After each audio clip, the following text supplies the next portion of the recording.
Coba-coba bikin dan dijual ternyata laris banget dan banyak yang kembali buat beli ya guys. Katanya enak banget, bikin lagi. Tampilannya juga cantik, kuenya juga awet, gak mudah basi. Yuk langsung aja ke resepnya.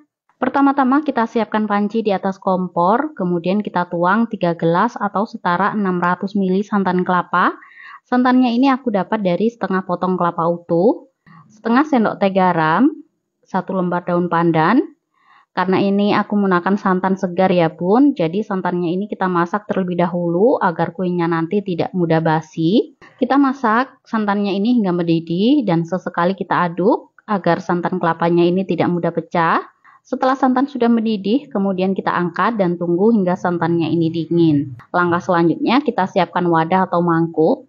Kemudian kita masukkan 3 gelas peres atau 300 gram tepung ketan. Untuk ukuran gelasnya, tepungnya ini tidak perlu dipadatkan ya teman-teman. Lalu kita masukkan 90 gram tepung terigu, 1 gelas lebih sepertiga gelas atau di atasnya garis bawah seperti ini ya, atau setara 250 gram gula pasir. Selanjutnya kita tuang santan kelapa yang sudah dingin.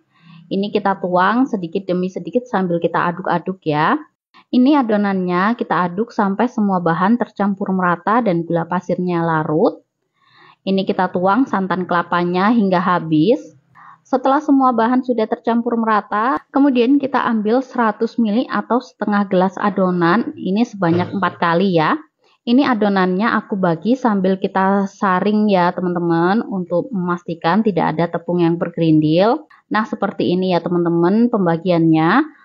Untuk 4 bagian di wadah kecil, ini kita beri pewarna pink, hijau, kuning, dan juga ungu.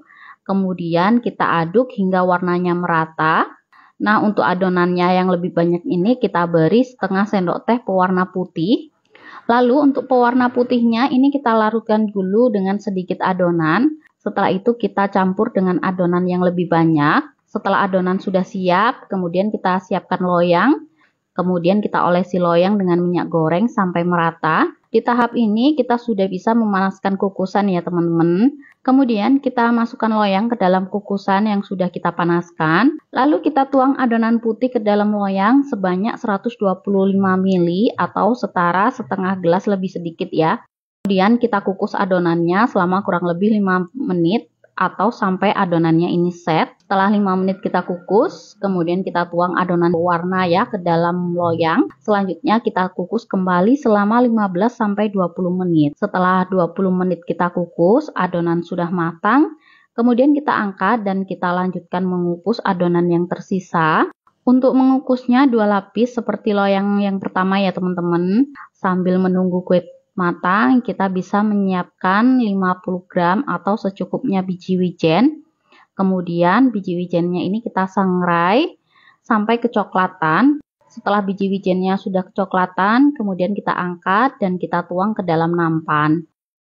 Nah ini adonan yang sudah matang, kemudian kita keluarkan kue dari dalam loyang. Mengeluarkannya cukup mudah ya, bisa kita sisir terlebih dahulu bagian pinggirnya dan agak sedikit kita tarik seperti ini ya. Setelah itu kita gulung adonan mochinya seperti ini. Ini kita lakukan hingga selesai ya. Setelah kue sudah kita gulung, kemudian kita guling-gulingkan kue mochinya di atas biji wijen.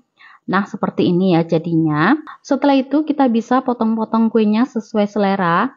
Ini akan aku coba, bismillah.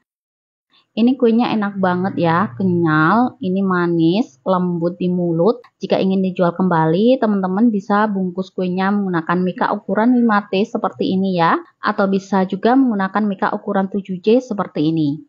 Nah, mudah banget ya bun cara buatnya. Semoga resep kali ini bermanfaat untuk kita semua. Jangan lupa share resep-resep dapur Najwa di seluruh media sosial yang kalian punya. Terima kasih.